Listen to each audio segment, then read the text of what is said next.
New York airport पर college की student Chloe अपनी मां आयरीन को कॉल करती है और बताती है कि वो घर आ गई है। उसे पता चलता है कि उसके पिता का बर्थडे पार्टी कैंसिल हो गया है क्योंकि उन्हें अचानक काम पर बुला लिया गया है। चूंकि उसका पिता एक पायलट है, क्लोई एयरपोर्ट पर रुकने का फैसला करती है ताकि वो उसे ढूंढ सके। इस बीच टीवी रिपोर्टर कैमरन को एक क्रिश्चियन महिला मिलती है जो उसे जीसस को अपने जीवन में स्वीकार करने के लिए कहती है। वो कहती है कि जो भी त्रासदियां वो हर दिन देखता है उनका कारण बाइबल में है। क्लोई उसे रोकती है और कहती है कि भगवान निर्दोष लोगों को अतीत के पापों के लिए सजा दे रहा है और रहस्यमय तरीके से काम करना कोई बहाना नहीं है। महिला वहां से चली जाती है और कैमरन क्लोई का धन्यवाद करता है। क्लोई बताती है कि उसकी माँ भी बहुत धार्मिक है। पार्किंग में कैमरन के पिता रेफोर्ड अपनी शादी की अंगूठी उतारते हैं और एयर होस्टेस हैटी से मिलते हैं। जब वे एयरपोर्ट में प्रवेश करते हैं, रेफोर्ड क्लोई को देखता है और उसे गले लगाता है। लेकिन क्लोई खुश नहीं है क्योंकि उसने देखा है कि वो एयर होस्टेस के साथ फ्लर्ट कर रहा है। क्लोई उसे बताती है कि उसके माता पिता के रिश्ते में काफी दिक्कतें हैं। रेफोर्ड बताता है कि उन्होंने बहुत कम उम्र में शादी की थी और लोग समय के साथ बहुत बदल जाते हैं। जब आयरीन धर्म में बहुत ज्यादा डूब गई है तो वो रहना मुश्किल हो गया है। क्लोई देखती है कि उसके पिता ने अपनी अंगूठी नहीं पहनी है और वह अनुमान लगाती है कि उसने हैटी के साथ समय बिताने के लिए आज की नौकरी ली है। रेफोर्ड इस बात को नजरअंदाज करता है और उसे अपनी कार की चाबियां देता है। बाद में क्लोई कैमरन के साथ कॉफी पीने के लिए सहमत होती है और वे बात करते हैं कि लोग त्रासदियों के लिए भगवान का धन्यवाद क्यों करते हैं। उनकी बातचीत में एक कर्मचारी उसे 2 टिकट लाकर देता है जो उसके पिता ने 2 हफ्ते में खोजे थे। ये साबित करता है कि उसने आज की यात्रा की योजना पहले से बनाई थी। क्लोई निराश होकर टिकट कैमरन को देती है और कहती है कि वो उन्हें उसके पिता को दे दे। जब कैमरन और रेफोर्ड प्लेन में चढ़ते हैं, क्लोई अपने पिता की कार में जाती है और उसकी शादी की अंगूठी पाती है। वो घर जाती है और अपने भाई रेमी से मिलती है। वो अपनी माँ से बात करती है, लेकिन जब वो एयरपोर्ट की घटना का जिक्र करती है तो माहौल तनावपूर्ण हो जाता है। आयरीन उपदेश देने लगती है और क्लोई गुस्से में वहां से चली जाती है। ध्यान भटकाने के लिए क्लोई रेमी के साथ मॉल जाती है। लड़का अपने माता पिता के बारे में चिंतित है, लेकिन क्लोई उसे आश्वस्त करती है कि सब ठीक होगा। अचानक एक चमक होती है और क्लोई खुद को रेमी के कपड़ों में पाती है क्योंकि वो गायब हो गया है। चारों ओर लोग अपने प्रियजनों को खोने पर घबरा जाते हैं।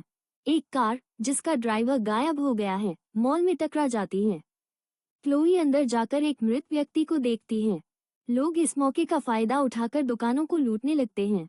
रेफोर्ड की फ्लाइट में कुछ यात्री दोस्ताना बातचीत करने की कोशिश करते हैं, लेकिन कुछ परेशान हैं। जब प्लेन सुचारू रूप से उड़ रहा होता है, रेफोर्ड चुपके से हैटी से मिलने के लिए कॉकपिट से बाहर निकलता है। अचानक प्लेन हिलने लगता है और लोग देखते हैं कि कई यात्री गायब हो गए हैं।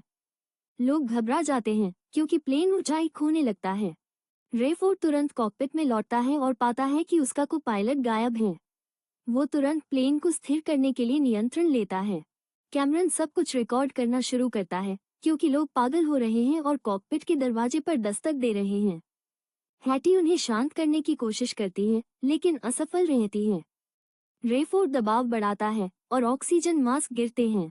यात्री सांस लेने में परेशानी महसूस करते हैं और उन्हें अपनी सीटों पर लौटना पड़ता है। वो उन्हें याद दिलाता है कि घबराहट उनका सबसे बड़ा दुश्मन है।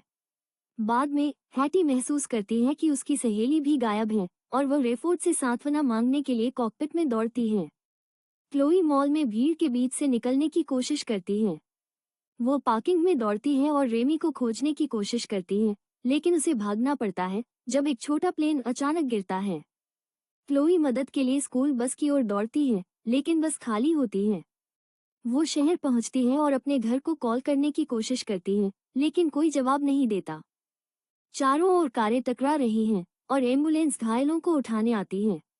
क्लोई सोचती है कि रेमी एक शिकार हो सकता है, लेकिन पुलिस उसे पीछे धकेल देती है। जैसे जैसे वो शहर में चलती है, एक ज्वेलरी स्टोर की कांच की दरवाजे अचानक उड़ जाती हैं। एक मृत लुटेरा बाहर फेंका जाता है। स्टोर का कर्मचारी क्लोई की ओर बंदूक तानता है, लेकिन वो भाग जाती है।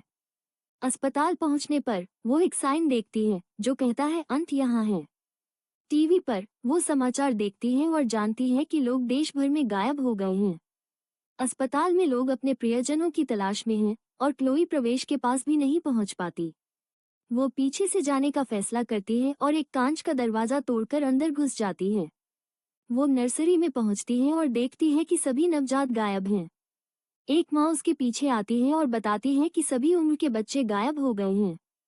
रेफोर्ड एक और प्लेन को देखता है और पायलट से संपर्क करने की कोशिश करता है, लेकिन कोई जवाब नहीं आता। पता चलता है कि दूसरे प्लेन में भी पायलट गायब हैं, लेकिन कुछ यात्री बचे हैं। हैटी यात्रियों को अपनी सीट बेल्ट बांधने के लिए कहती है, जबकि रेफोर्ड अपना प्लेन चलाने की कोशिश करता है। वो प्लेन को थोड़ा झुका देता है और टकराव से बच जाता है। कैमरन खिड़की से देखता है और नोटिस करता है कि दूसरा प्लेन आग में जा रहा है। एक यात्री सोचता है कि यह सब मानवता की तकनीक से बाहर है और कहता है कि गायब लोग एलियंस द्वारा अपहरण किए गए हैं। एक महिला चिल्लाती है कि वो अपने बच्चे के पास वापस जाना चाहती है।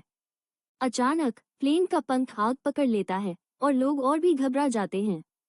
क्लोई अपने पड़ोस में लौटती है और देखती है कि लोग अपने प्रियजनों के लिए शोक मना रहे हैं। वो अपने घर पहुंचती है और देखती है कि सब कुछ खाली है।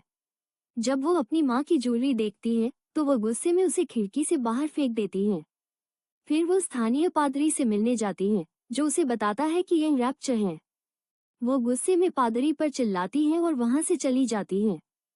प्लेन में रेफोर्ड अपने को पायलट की चीजें चेक करता है और एक घड़ी पाता है जिस पर लिखा है जॉन 3:16। हैटी भी दूसरी एयर होस्टेस की चीजें लाती है और वे बाइबल स्टडी के नोट्स पाते हैं। रेफोर्ड समझता है कि यह रैप्चर है और बताता है कि उसकी पत्नी को सब पता था। हैटी इसे बेतुका मानती है और वहां से चली जाती है। एक महिला पागल हो जाती है और बंदूक निकालती है, दूसरों से सच बताने के लिए कहती है। कैमरन उसे शांत करने की कोशिश करता है। एक यात्री बताता है कि यह घटना रैप्चर के विवरण से मेल खाती है। रेफोर्ड को रेडियो पर जवाब मिलता है और जानता है कि गायब लोग पूरी दुनिया में हैं। एयरपोर्ट पर कई प्लेन क्रैश हो गए हैं और लैंड करना असंभव है। कैमरन के पास एक सैटेलाइट फोन है, लेकिन वो क्लोई को कॉल करने में असफल रहता है। रेफोर्ड अपनी बेटी से माफी मांगना चाहता है। एक उदास क्लोई एक पुल पर चढ़ जाती है। वो अपनी माँ से माफी मांगती है। तभी कैमरन का कॉल आता है और वो अपने पिता से बात करती है। वे एक दूसरे को आई लव यू कहते हैं। कॉल कट जाता है और क्लोई को पता चलता है कि उसका पिता जिंदा है। वो पुल से नीचे उतरती है और शहर की ओर दौड़ती है। वो एक छोड़ी हुई बाइक लेती है। रेफोर्ड यात्रियों को उनकी कम जीवन रक्षा की संभावना के बारे में बताता है। क्लोई एक ट्रक पर चढ़ जाती है और रास्ते में आने वाली चीजों को हटाने लगती है। वो अपने पिता को बताती है कि उसने लैंडिंग के लिए जगह ढूंढ ली है। रेफोर्ड दिशा में उड़ान भरता है।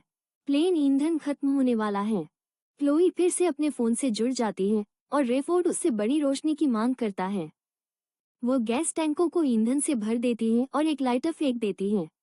आग रेफोर्ड को दिखाई देती है और वो उस दिशा में उतरने लगता है।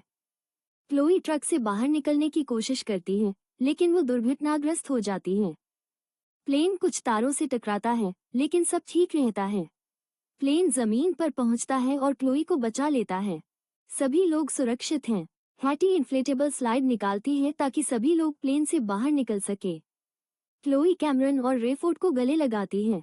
रेफोर्ड कहता है कि उसे कभी नहीं जाना चाहिए था। सब लोग दूर शहर की ओर देखते हैं, जहां आग जल रही है। कैमरन कहता है कि ये दुनिया का अंत है, लेकिन क्लोई सोचती है कि यह सिर्फ शुरुआत है।